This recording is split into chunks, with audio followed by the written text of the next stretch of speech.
In Season 2 of the Nested Healing Podcast, From Surviving to Thriving, we will take you with us on our journey to the many nourishing lands of healing. With a new guest for each episode, we will get to embark on each of their healing journeys, with their curiosity being, what challenges did they face, and just how did they manage to come up on the other side? From self-love and acceptance, all the way to dance and movement, we will explore the myriad of healing components shining in each of our guests' stories. How can we relate and apply this to our own lives? How can we brighten our light through a dark tunnel? Stay with us on our beautiful deep dive into healing.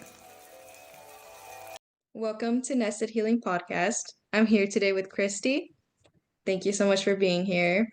And since this is your story that we will be talking about, I was wondering, I would love to know, where would you want to start? Well, should I introduce who I am and what I do and anything about my background, or you just want to have it just be me as a person? Because so much of my career is connected to my own personal story. So I don't know. If you want to connect them too, that's perfectly fine. Well, it has to be connected because I've been a therapist, for over 40 years. And had a lot of training and a lot of teaching and work. So my own personal therapy, so many experiences that it's like my whole life is connected. This has been my entire life my whole adult life has been spent in the efforts to heal other people. And that's a big part of being able to heal myself as well. So I don't know where you want to go exactly. Yeah, if you would like to introduce yourself first. Okay, yeah, so my name is Kristi. I'm Dr. Kanel, if anybody wants to say that, but it's so hard to pronounce that, so I usually go by Kristi. Yes, I'm a professor at Cal State Fullerton, and I've been in the Human Services Department for, I think, like 43 years, something like that. So like I said, my whole adult life has been spent there. I started at Cal State Fullerton with my bachelor's degree in human services, and then got my first taste of working with people at the Anaheim Free Clinic in the late 70s. And I was working primarily healing people who had unplanned pregnancies or who were dealing with venereal disease. Those kinds of efforts were where I first began the healing. And I started to notice there was pain and troubling nature with people. And as I began to talk with people, I began to look at my own pain, because up to that point I was a teenager, and as a teenager I didn't really experience a lot of pain or know about it. I covered it up, probably smoking weed, partying, drinking, just doing all that kind of stuff and not taking life too serious, right? Whatever pain there had been or whatever throughout my life. So I really didn't even know about any of that stuff until I began my undergraduate program in human services and took a course called Character and Conflict, where I began to process and look at my life and my family. Okay, and that's when I first began to look at a little bit of things I could use some healing from my family. I wasn't horribly traumatized as a child or anything. I had a pretty good childhood, but I began to understand some things then. And then, once I completed that, I went into a master's in counseling and started working with clients at County Mental Health, and began then to get my own personal therapy, long-term, kind of every week, 4 years of total psychodynamic oriented therapy. And that's where I really learned about my own past and really gained some healing of who I was as a person and started maturing, right? Moving into my mid-20s, that was when I was able to heal, able to look at things, come out of denial, come out of repression and suppression, and take it more seriously, because I was becoming a therapist and I really needed to do that. I needed to start healing from my stuff so I could be a much more serious, oriented, mature therapist, right? Moving into the 20s and beginning that process of professionalization. Okay, and my identity shifted to being a professional, not just some party animal or some, sports jock or whatever, but really growing up. Okay, and then once I completed the master's program, I became a licensed clinician. Then, of course, it got even more serious, and I shifted away from county, worked at a Friendly Hills Medical Group, kind of like a private HMO. Did that for about 5 years full time, and I was starting to teach part time too at Cal State. I was asked to teach a couple classes, so my professional identity was really solidifying, and that was a good idea. I was finishing up therapy, really working through a lot of issues with relationships, etc., and then work and going to conferences, really developing a sense and understanding people, learning how to do hypnotherapy, Ericksonian type of therapy. And then I went to get my PhD at USC, and they have a very existential humanistic program there. And I was drawn to that because I wanted to be a full-time professor at Cal State Fullerton and not a part-time person. And I maintained my practice while I was at USC, and I was learning about more humanistic approaches to healing and the more relational components of life and being more focused in on that. And, it was, dealing with a lot of pain, understanding myself, going through some issues as well. And then I completed the PhD program and was continuing in private practice, teaching part-time, and eventually applied to be a tenured professor, right? With a PhD, you could do that. So I got hired and I started doing research, right? Really into crisis intervention, trauma work. And because I had been specialized in hypnotherapy, I did a lot of trauma work. I worked with people who would benefit from hypnotherapy, EMDR, trauma through rape, through sexual abuse as children, spousal abuse, trauma. And then later on, I began working with veterans and people like that. And so working with other people's trauma I needed to really, do booster therapy, which I did, and working through my own issues so I could help other people heal and get through their issues. So all that trauma work I did was very helpful. And I did research with all of those kinds of populations.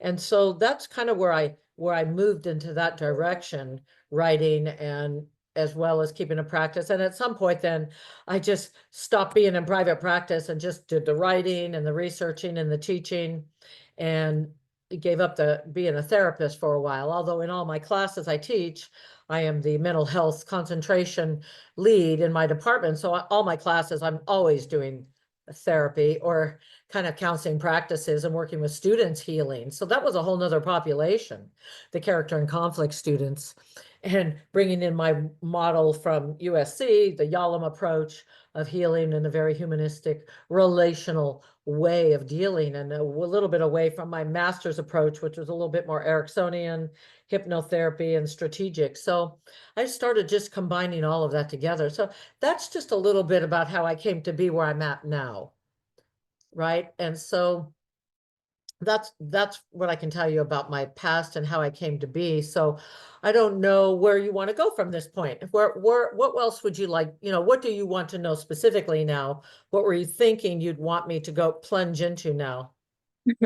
Well, I know you talked about like how CNC also like made you discover yourself in a way, and then also with like finding your identity. And I Mhm. was so curious as to like what do you think at any point like self-acceptance was part of the healing process? Yes, yes, because a lot of my trauma was about not maybe perceiving myself as somebody worthy of other people accepting me just for who I am. But the problem was maybe not knowing who I was. Hmm. So it's like almost like a false identity when you're in with kind of the cool kids, the kids getting stoned, and but I was also very academic. So I was kind of in the heavy academic crowd. So really my identity was all about being a straight A student, but then also connecting. For a time I was in play softball, so I had that identity. It was just always what I could do. So I could play softball really good. I was really good in school, could get straight A's. And then, I don't know why I didn't seem to want to click with my friends were not jocks or academics. My friends were more the stoner crowd, the cool crowd. And then possibly I have older brother and sisters, and they were kind of hippie flower children. They're older than me. So they were more like that, heavy into the rock era. I was raised right here in Southern California, right close to the beach. So I kind of have that more beach rock, bohemian lifestyle, which kind of was my identity. And I didn't know how to come into that, and there, so it was really interesting to just come into an identity, which you're searching for and searching for. And and then I became a professional therapist and teacher, and that started to become a little bit more of my identity, getting out of that kind of other crowd just a little bit and moving in Yeah. a different kind of approach to life, and then getting married, having a kid, that moves your identity in different ways as well, right? So I don't know if that answers your question. No, it did. So do you think like maybe like in different like throughout the years, like your identity changed? Yeah. Yeah, going from really not knowing my identity. I Mm. mean, I was pretty just like a playful person. I just played. I loved my childhood, my junior high and high school years. It was just, I loved it. I played. I had friends. I was social. I was out doing stuff all the time. I was pretty popular. The teachers liked me, the students liked me. I was in drama. So I was doing plays and having fun doing theater. I played music. So, I mean, I had a pretty fun life. That doesn't mean there weren't times in my family home that there weren't issues. My father being an alcoholic was a big issue, right? Probably suffering from PTSD because he was in World War II. So coming back, probably struggling a little bit with that kind of stuff, and so turned to alcohol. And so that created issues in my parents' marriage. They didn't get along sometimes. And so that affected me. And then my sister was an acting out ADHD kid. And so she's older than me. My brother was 10 years older, kind of like a draft dodging hippie. And so the family was all like upset with him because he wouldn't go to Vietnam. And so I was kind of like the lost child. I Mm. saw what was going on, and I just decided, because of my empathic skills, I believe, my natural, the whole drama of the gifted child kind of thing, where I knew the best place for me would be to, you know, be the child that doesn't get in trouble, the child who makes parents feel like they have something to be proud of. The good in school, I was good, all that kind of stuff, Girl Scouts, sports. So they had a child that they didn't have to worry about. I pretty much took care of myself and, learned from my older brother and sister. So I think that's, if there were any pain in childhood growing up, that's kind of it, a little bit like that. And that's not to say kids weren't mean to me sometimes. Yeah. They were a little bit here and there, but I mean, I don't think anything worse than like average. And then growing, because it was kind of, it almost sounds like, correct me if I'm wrong, but it almost sounds like that you were like the golden child to your family. Kind of like the golden child, yes. And I mean, my mother's mother, my grandmother, she didn't care for me too much. So she was really the only one that was kind of mean to me. Hmm. My sister slugged me too. She's 5 years older, so she kind of did that here and there. So that was a little difficult for me to deal with, having an older sister who's a little abusive and a grandmother who didn't care for me because I'm dark.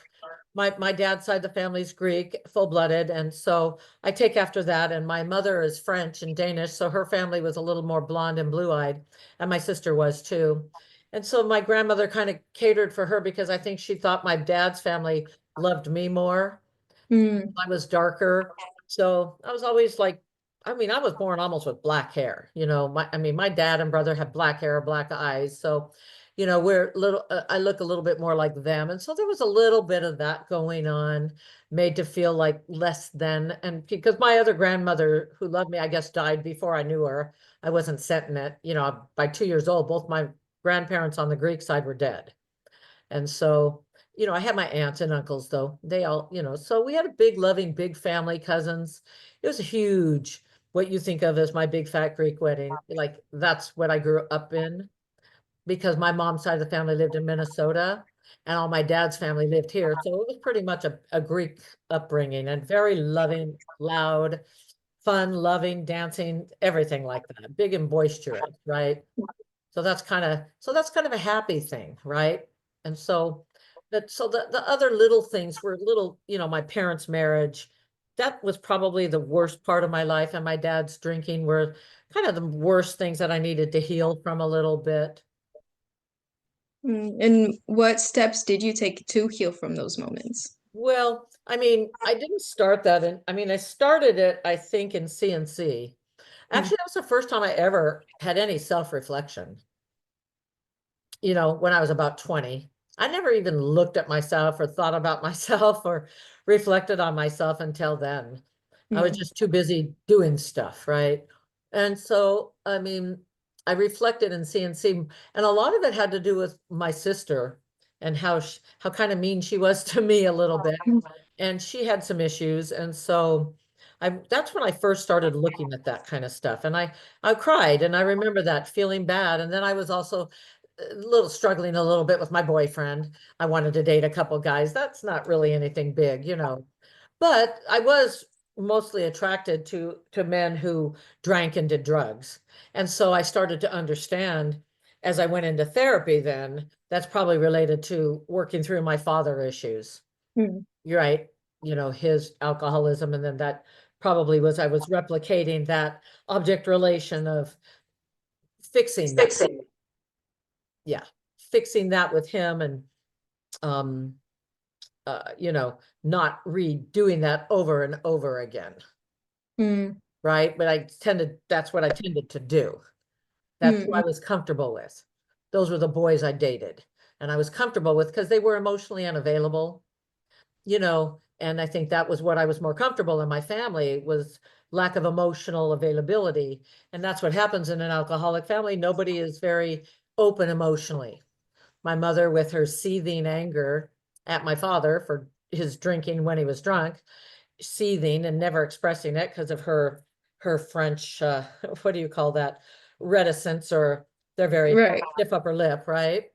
And so, and then my dad being very nice and warm when he wasn't drinking, but when he was drinking, it was very unpleasant to be around him. And so there was really no emotions growing up. So I had to learn how to have emotions and to know what they were. And so it was safer to be with men, boyfriends, who I just went and got partied with, got high with, because you didn't have to have real emotions. But then once I started getting my degrees and going through therapy, I stopped wanting to do that. So I was trying to search, how do I get along with, I wasn't attracted to anybody that was straight or sober, right? That Right. person didn't appeal to me, right?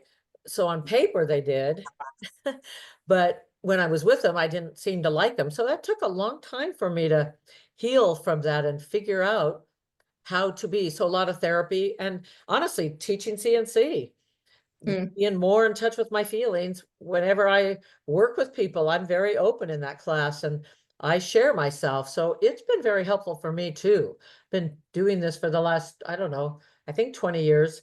I've been supervising the CNC through the internship course. So it's been very healing for me in that respect too, as I've kind of grown up finally. And I kind of like a man that's emotionally available and, sober and able to really just be with each other. So, but Right. it took a long time for me though.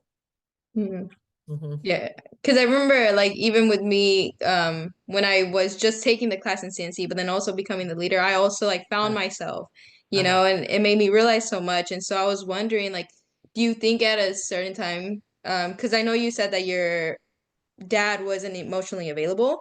Right, right. Do you think at any time do you think you weren't emotionally available for yourself? Well, no, I wasn't emotionally available to myself. Like, I didn't know who I was.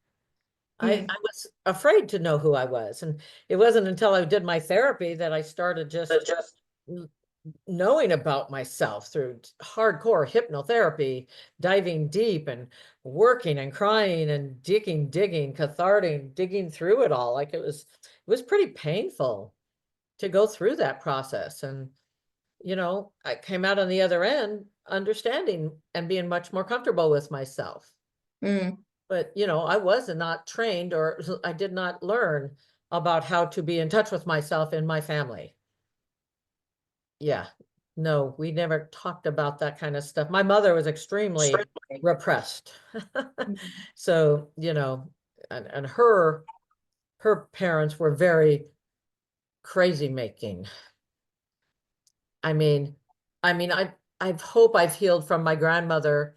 I harbor still some anger at her. My mother's apologized, but she wasn't nice to me. And, Mm. you know, I harbor some of that anger. And I'm still working through some issues with my sister, who's getting better, but it's like I have to treat her like a disabled person because I can never be my real self with her. And I know that. I want to have something to do with her, but I can't be honest and genuine with her because she can't handle it. And so I've learned that. And so that seems to help. I mean, I'm not proud of that, but I mean, with my brother, I can be completely honest, with my niece and nephew and my son, and my current partner, everybody else, all my best friends. I have lots of self objects that I can be honest with and be myself. So I get it now, and it's okay, because I'm not willing to not have a relationship with my sister because I know she hasn't worked through her issues, and I don't know that she ever can. Mm. Mhm. It's probably too painful for her.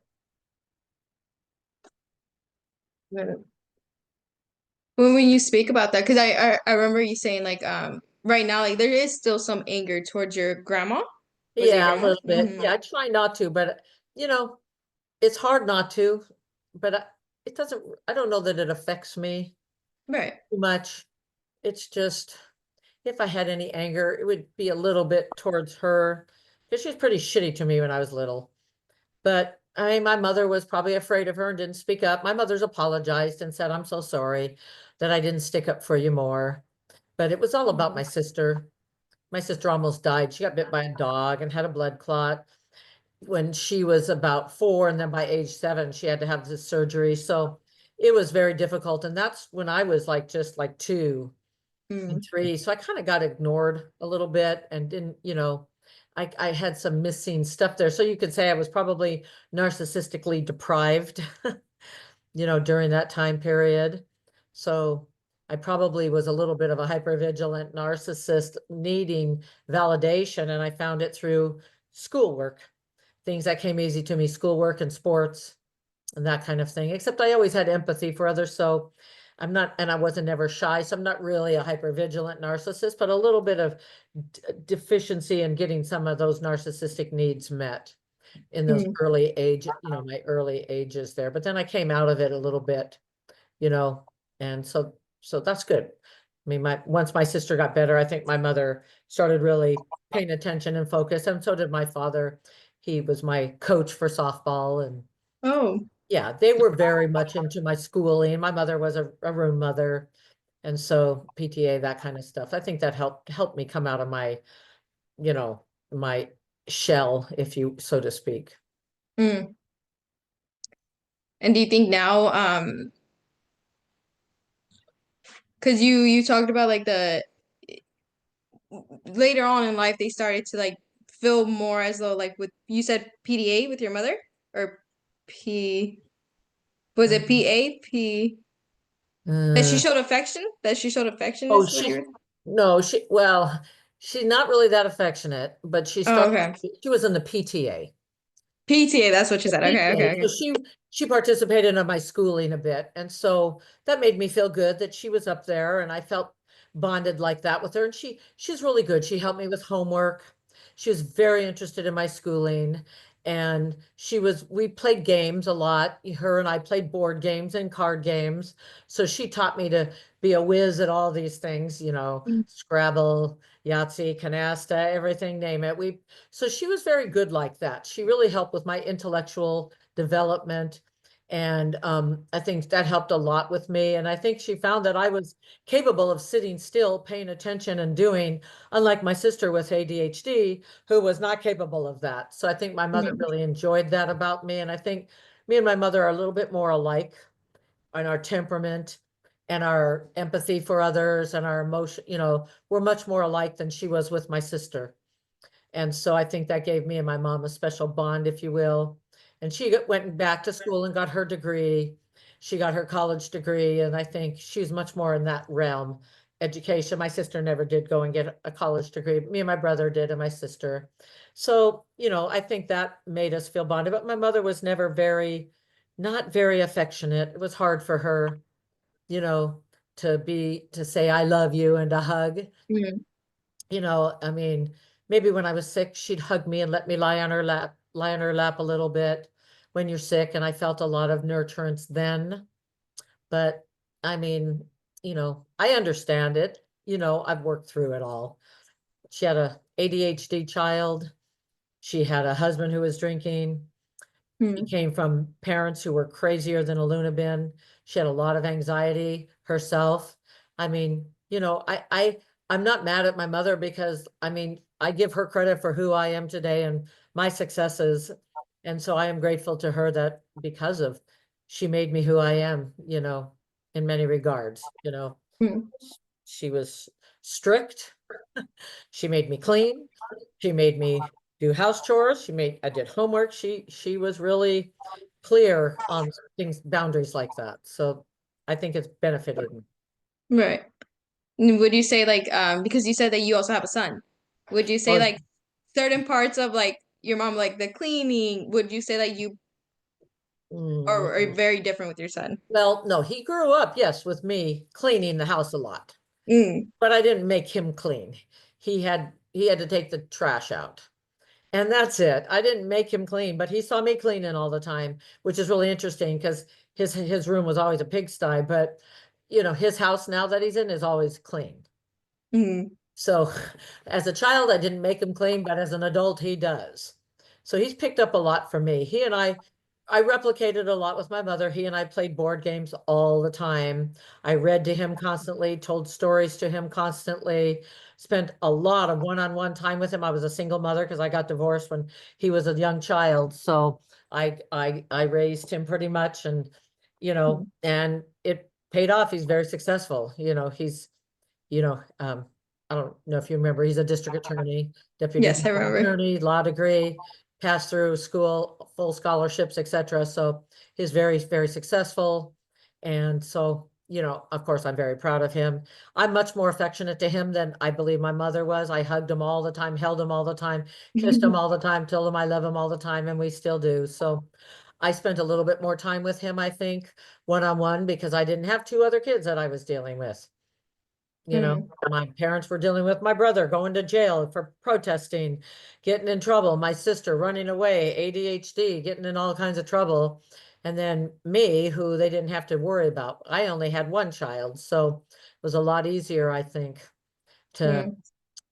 and I just loved him so much. I love baby so much. I was just so in love with him. So, and I still am. He's still so adorable to me and so cute. Just got married, and so I'm so happy. I'm hoping to get grandchildren soon. Yeah. Well, I'm happy for you. I'm happy for you and your son. Yeah. Um, but I am curious because you also talked about how like you thank your mother because or else like you are where you are because of how she was. I believe so. I mean, she instilled in me love of learning, love of reading, making me feel confident that I could learn things and do things. And possibly I got her genes too for intelligence.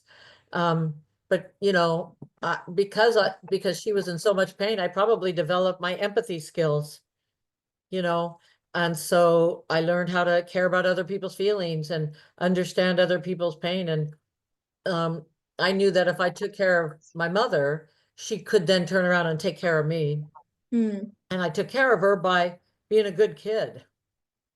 And as long as I was a good child and she didn't have to worry about me, she was freed up then to do more for me or to do more in areas that would be beneficial to me.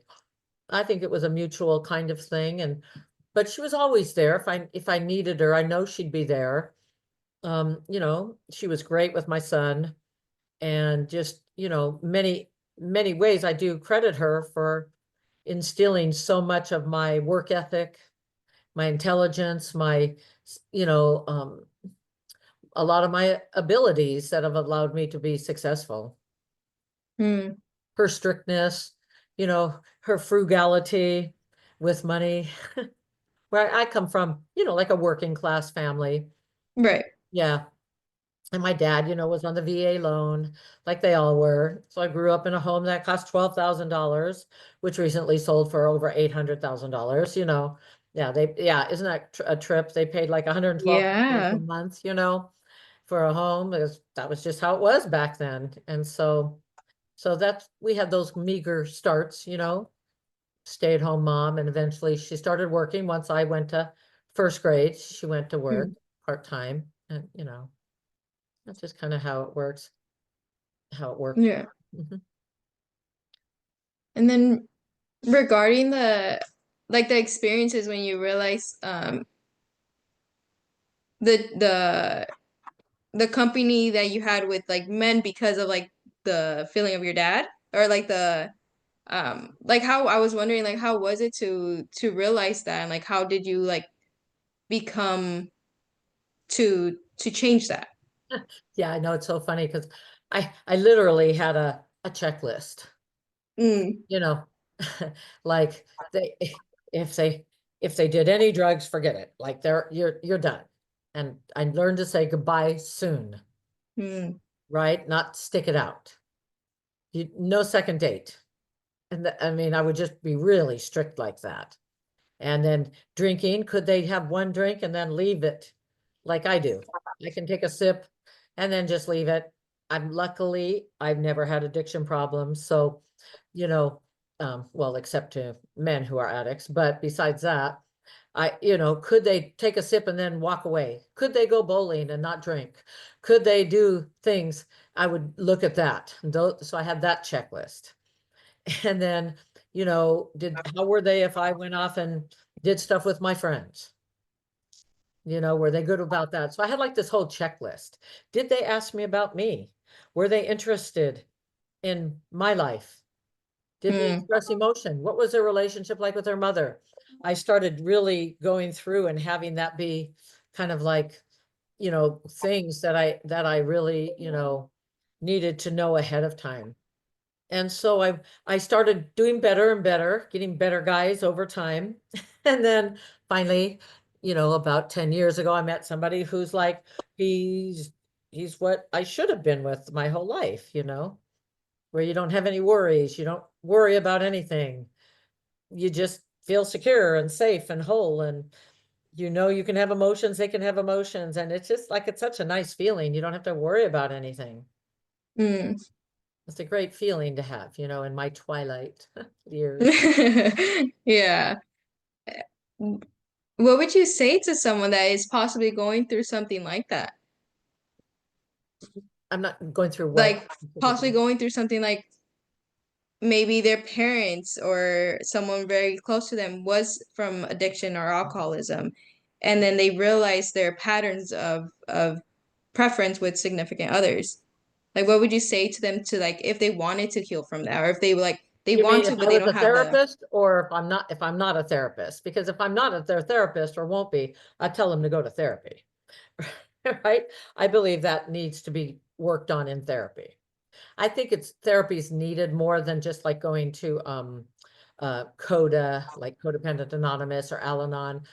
I don't think that's enough. Hmm. I think that some people need more than that. Okay. I mean, do the 12-step in addition to it if you want. I never found those 12-step groups to be very beneficial for me. Okay. So therapy was much more beneficial for me. But I'm a therapist, so I believe in therapy. And so I I like therapy. So I've done marriage counseling, I've done individual therapy, so I've done all of it. I've been in group therapy, so I think the individual did me the best, Hmm. but being in group is helpful too. And specifically in my PhD group that I was in, and my CNC group was helpful. And then doing the fishbowl group, being in the group as a facilitator, as the instructor is helpful for me. I learn a lot from other people. So Hmm. I recommend they get some kind of professional kind of help if they are continue to pick people that just are so toxic for them. They need some more help than a 12-step group, I think. because some of the 12-step groups, especially Al-Anon, used to have an approach of learn how to live with the person but disengage. And that's what my mother did. She just stayed with him but disengaged emotionally from him. But that by disengaging emotionally, you just disengaged emotionally from the family. And I Right. didn't really like that approach to Al-Anon, where they assumed you had to stay with your alcoholic. Oh, okay. Yeah, I got away from mine. I got divorced, so, and then just Yeah. dated after that, you know, trying to find somebody that wasn't. Mm-hmm. And then when it comes to like individual therapy, and then you also said about CNC, those two, like there is a lot of vulnerability that is shared. Yeah. And I was curious, like, how do you balance like being open and vulnerable, and then also still maintaining like your boundaries with You mean, others or with you mean as yourself? a professor or as As a a, therapist? both. Well, it's totally different. That's why Okay. I'm asking. Because as a therapist, I'm not going to be vulnerable. Not like I am as the professor leading a group on campus as part of a class. I am part of training people to be counselors is I can be more open and vulnerable. Okay, because I'm dealing with normals, Mm. people who are studying to be therapists. It's a little different than being a therapist dealing with people who have diagnosable disorders. I'm not going to be vulnerable with them. I'm going to be empathic, humanistic, Mhm. and be right there with them and their feelings, educate, but they're not going to know much about me.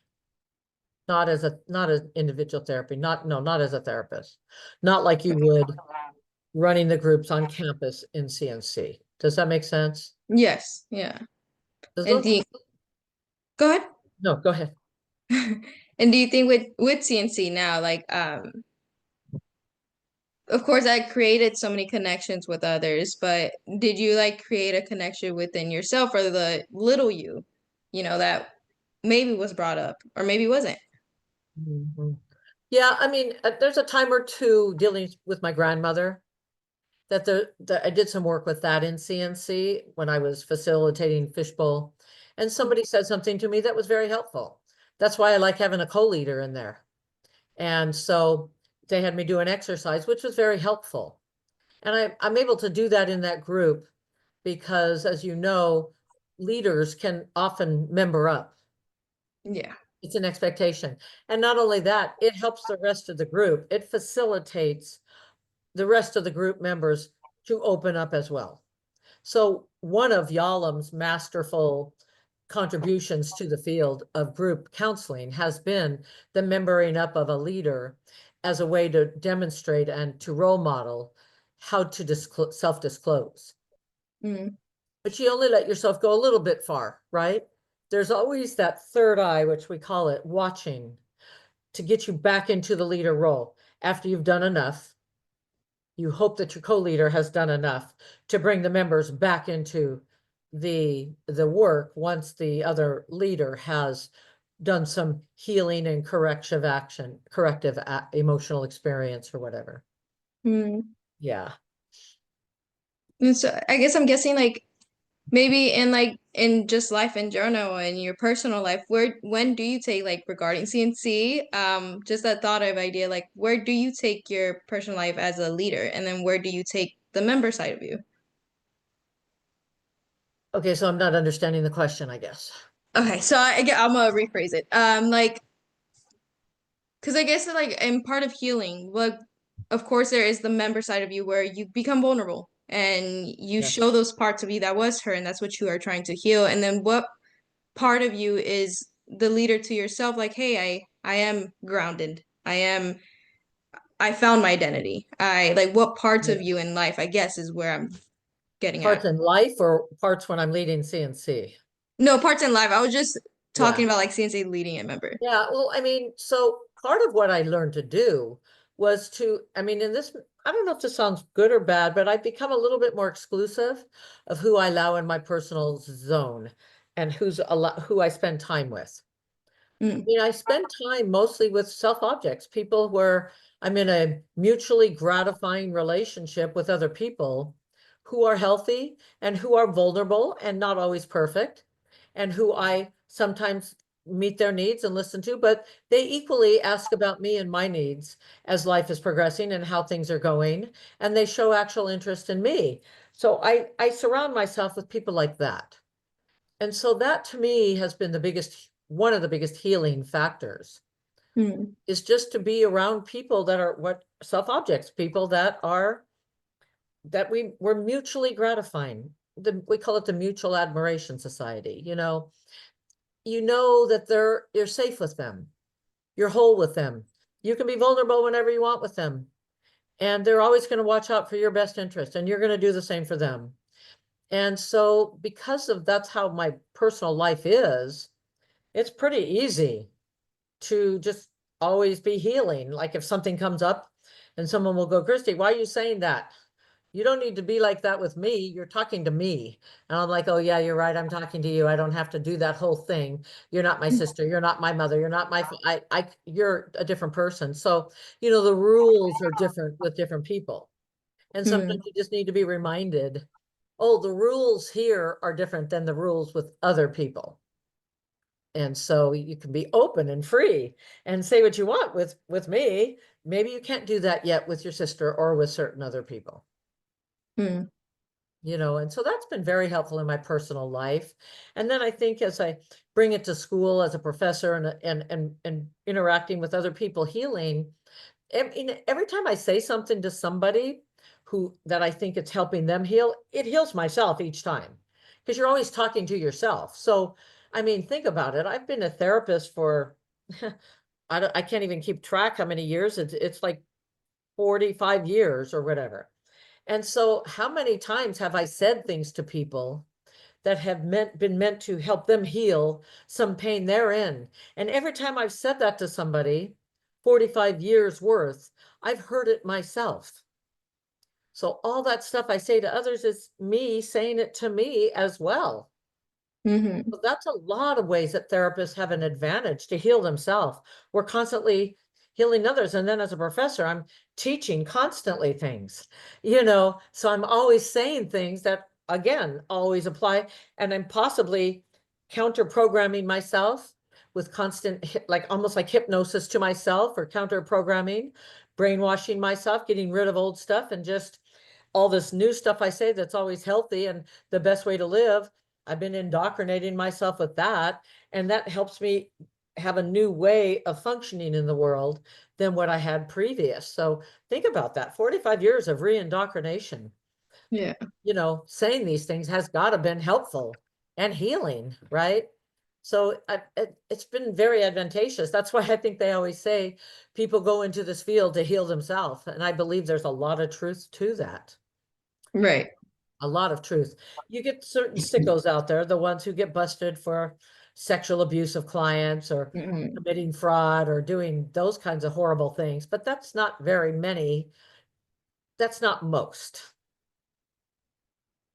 I think for the most part, therapists who are committed to the field, they constantly work on themselves, and whether they know it or not. So even if you don't go to therapy, the fact that you're offering this to other people, you are probably re-indoctrinating yourself as well. Yeah. No, I connected with that a lot. But I also heard you say like this was one of your biggest healing journeys. I'm like curious as to like what was your other healing journey? Like going to therapy for 4 years was my biggest healing journey. All right, so that was huge. And I did that right after I got my bachelor's, or right when I was starting my master's degree. I did do that. And then I did some booster kind of couples therapy after that, which helped me get divorced.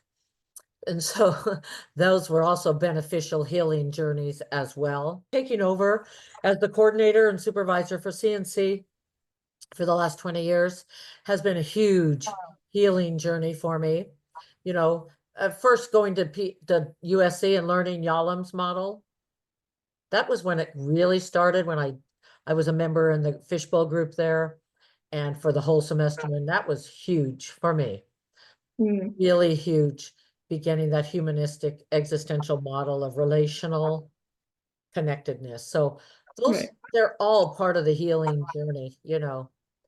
I mean, I suppose, and then being in this beautiful relationship I'm been in now for 10 years, I mean, that's very healing as well, to be with somebody who like accepts who I am, doesn't ever get mad.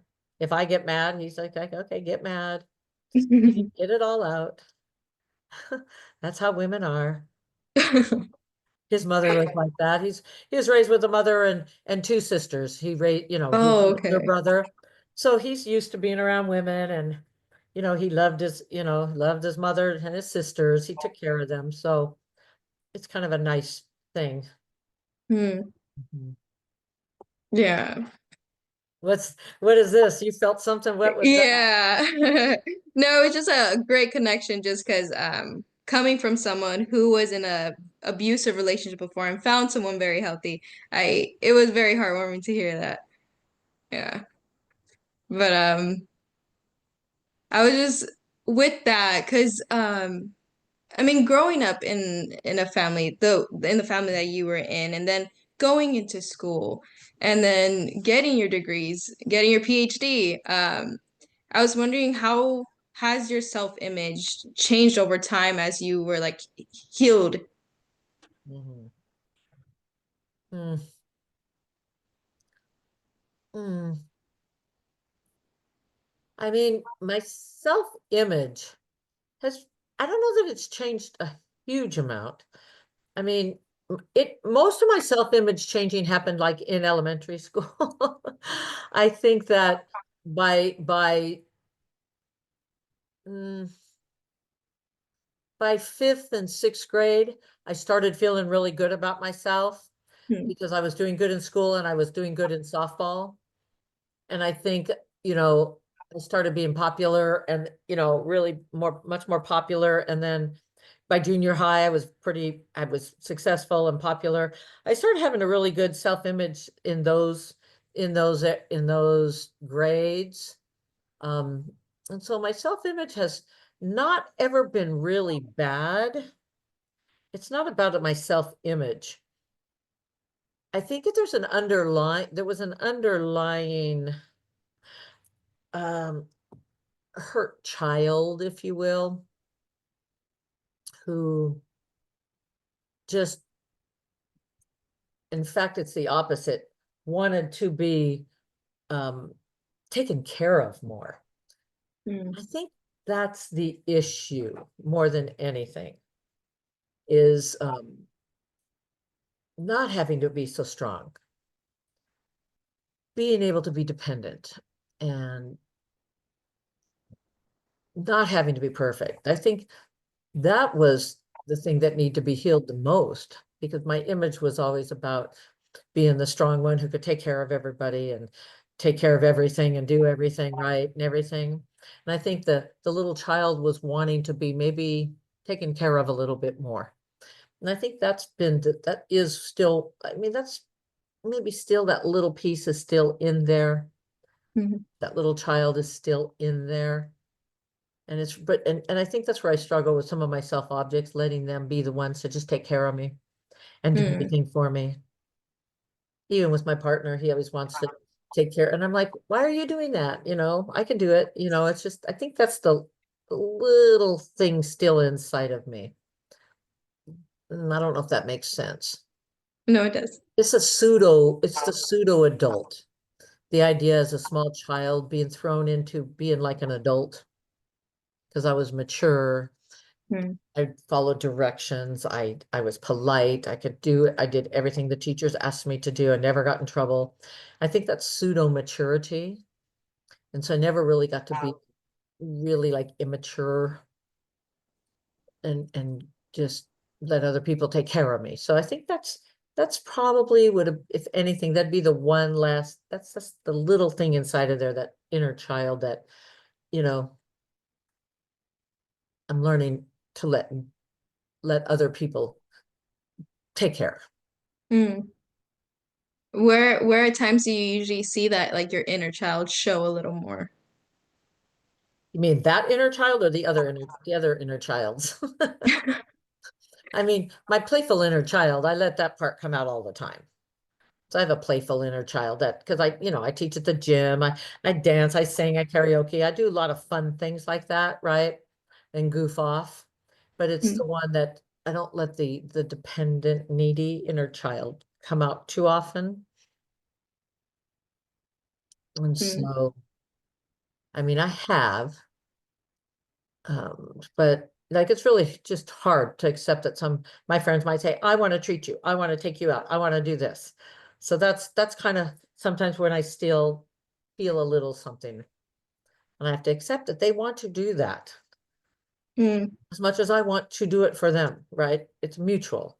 So I have to, like one of my best friends, she and her boyfriend she lives with, like for Christmas, they gave me a $200 gift card. And I'm like, oh my God, you guys, this is way too much.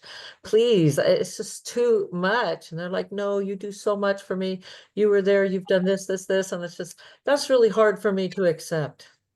mm.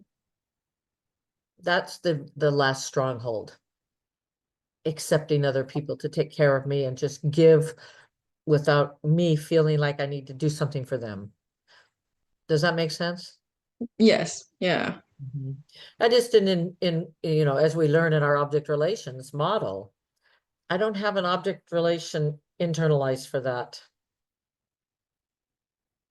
Yeah. I have to really work on that. That part. And well, I guess what I want to ask is just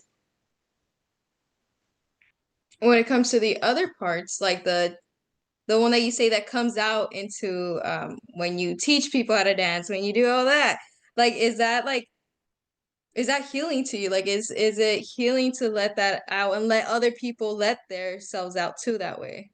I love it. Yeah. I mean, that to me is a great stress reducer. It feels good to just join and play with other people. Mm, I love to do that. And I feel good because I know I'm making other people feel happy too. And so that's a good feeling. That part I know how to do.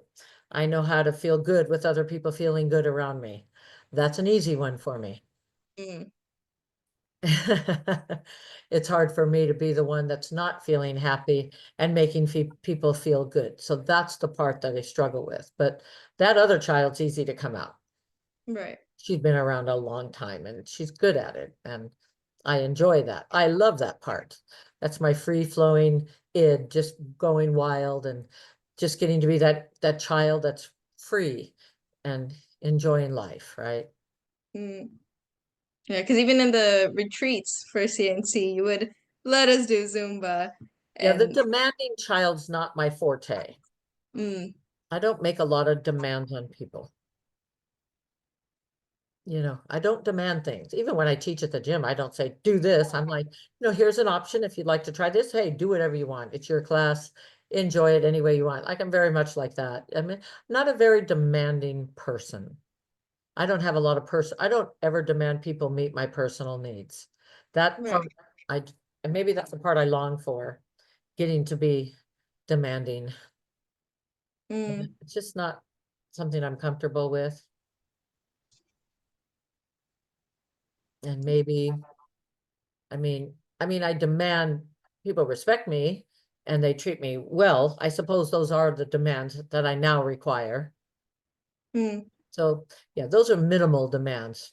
But I don't really, not very needy and telling you need to do this. If somebody makes plans with me and they say, oh, I got this came up, I need to do this. I'm like, cool, have fun. Let me know when you can get together. Like I'm very easy about stuff like that. I don't, yeah. I'm not a pouter. I don't pout.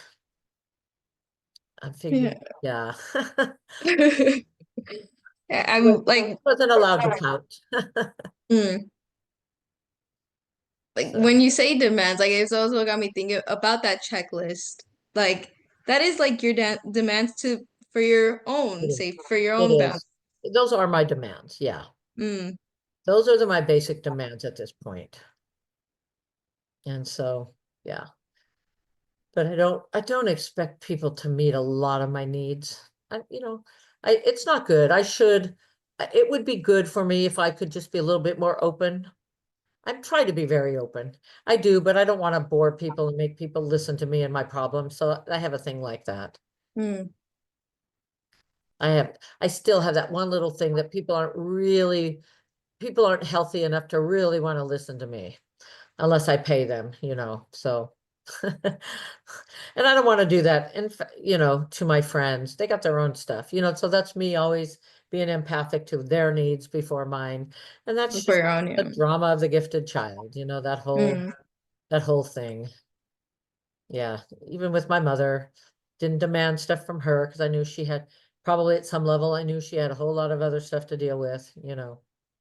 That's where it starts. And I still probably do that to some extent. Right. Do you think like, because I feel to me personally, I feel like healing is always going to be a thing that people get throughout life, no matter Oh what. yeah, yeah. You're never done. Yeah, and do you think like that's one of your next steps to heal, or like you're like, I'm sure it will come a day because I'm getting older. And I think that as I get older, I'm going to be more needy. I'm going to need help. I'm going to be more vulnerable. I'm going to need someone to take care of me. So I think it is a thing that at this stage of my life, moving into the last 30 years of my life or whatever, I'm going to become a little bit more and more needy and dependent. That's just how it's going to be. And it's a good idea to practice that now so that I don't cause problems for my son, who's going to have to make sure I'm taken care of, right? mm, So, but I've even set that up for him. I've got myself financially set so that if, if I have to be put in a home, there's a way that there'll be money to help pay for that and stuff like that. So, he and I have talked about it, and I don't want him to be unduly burdened. mm, So I'm already even worried about that, right? So, but you never know. As you get older, you start becoming weird. As you become senile, your personality changes and you start resisting and you become difficult to be around. And gosh, I have to accept that that's a real possibility that could happen with me too. mm. So I want to be someone who just goes along and lets somebody take care of me. So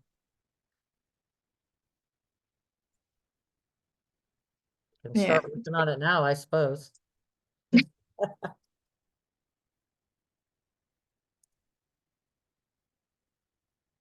Do you think like at any time like with your partner of 10 years, you said? Mhm. Of 10 years, do you think like um in that aspect, do you ever feel like you're like able to get that out? Like that? Oh yeah, no. Yeah. Him, I'm needy and demanding. I am. And I feel entitled to that. Hmm. I do feel that way. And he is equally. I may be more than him. So that's kind of nice. Do you think like little you would be happy? Happy with what? Happy with like having not even just like a significant other, but a person Mhm. that like I guess you can be yourself with in a way. Well, I mean, yeah, I'm sure that um little me would have liked it if, you know, things were, that I was allowed to be a little bit more demanding, and so um I think she'd be happy now. She can throw a little fit. Yeah, yeah. Yeah, I think I think I'm happy I get to throw little tantrums or throw fits or, really make a demand. So I do think that is good. Yeah, now that I think about it like that. I'm just thinking back to when I was young and how I was spoken to by people when I would get upset or throw a fit. I was it's kind of like teased and made fun of, and I don't like that. Hmm. Hmm. So lack of empathy, lack of taking me serious. I don't like that. So I think this is nice to have somebody understand. then I'm Yeah. able to just throw a fit and it's not that big of a deal. And like even in your, because you said you like now you choose who's in your like inner circle. Right. So it's like, yeah. Like what looks and feels different about the world now that you have resolved or like, some impact of like, I'm not sure if you would say it's trauma or if it's like just your experience in life. I think Um, it was what I was saying earlier. I feel more just whole and secure. Like I don't have to be constantly out doing a bunch of stuff. I don't have to be all high achieving. I I can relax. I don't have to go out and prove myself and do stuff. I'm happy just not to have to. I don't always have to be on and out and partying and succeeding and ambitious. It's nice to just get to relax that a little bit. hmm, yeah. Did that touch you? Yeah, I don't know. I feel like in moments of like, I guess feeling peace Yeah, in yourself and others, it's such like a heartwarming thing. So I love to hear and I also love to feel it. So yeah. yeah. Yeah, I feel like, I remember, being your age or younger, you're just like, feel like I got to be out every Friday and Saturday night doing something, blah, blah, blah, blah. And now, like, I'm so happy just to lounge around and play Scrabble and watch a baseball game and watch TV and that kind of stuff, play some guitar. I don't feel like I have to be out doing all that stuff all the time. I do it now and then as a treat. Right. I guess I feel settled. Mm, yeah. Even I, at my age, I don't really go out. I like being settled here. But yeah, I just want to say thank you for everything that you shared with us, not just me, but the viewers that, or the listeners that will be listening. I'm so grateful that you even shared your story with us. Um, and being as you are, I was kind of curious as to what, as a last goodbye to this, what what would you have or what would you leave for the listeners, like as an advice or like anything to take away from this episode? Yeah. I mean, the biggest thing is like, I know people are afraid to feel their pain. That's why we block it. That's why we don't know about it because we're afraid. We're afraid we're going to lose people if we speak up. We're afraid to be alone. I think that's a big part of things. We're just so afraid that people aren't going to want to be around us. They're going to leave us, abandon us, um, and we'll be alone. And I think that's a big issue people need to look into, like being alone. I mean, it's not forever and it's not for always. And it could be just here and now and then you're alone. And to start thinking more mindfully about who we collect in our circle, our social circle, you know, uh, uh, you know, is it maybe better to be alone than to be with people that are toxic? But I think that's the biggest thing. Check into the pain of being alone. And it's so existential because ultimately we are alone to make decisions, to choose. And that is kind of an anxiety evoking experience. And that's why I think going to therapy and talking with somebody about that is crucial. But I understand it's really scary to think about ending relationships or changing relationships. That's so scary. It's human. You're born. The first thing we're born is we have to separate from our mother out of her womb. Like that's the terrifying experience. And then you're out on your own, and then pretty soon you no longer get to nurse, and then pretty soon you have to go to school, and pretty soon you have to move out. Like it's just one movement towards being alone and abandoned after another throughout life. And then finally, when you're lying on your deathbed, you're alone to die. And you got to go, even if you have religious belief, to go meet your maker or whatever, you are alone to face that maker, right? And it's just aloneness, I think, is such a difficult emotion and experience to contend with. I recommend if you go to therapy, talk about that, because I think you're going to find so much of your issues have to do with that. Like if you speak up, Someone's Mm. not gonna like you. They're going to be mad at you and not want to be around you. So what? If you're afraid of being alone, that means you tolerate that kind of crap. And I don't care who it is, whether it's your mother, your grandmother, your father, your brother, your sister, your boyfriend, your husband, your children. We put up with a bunch of crap because we don't want to be alone. And we need to really, I think that's something that really needs to be searched inside of us all.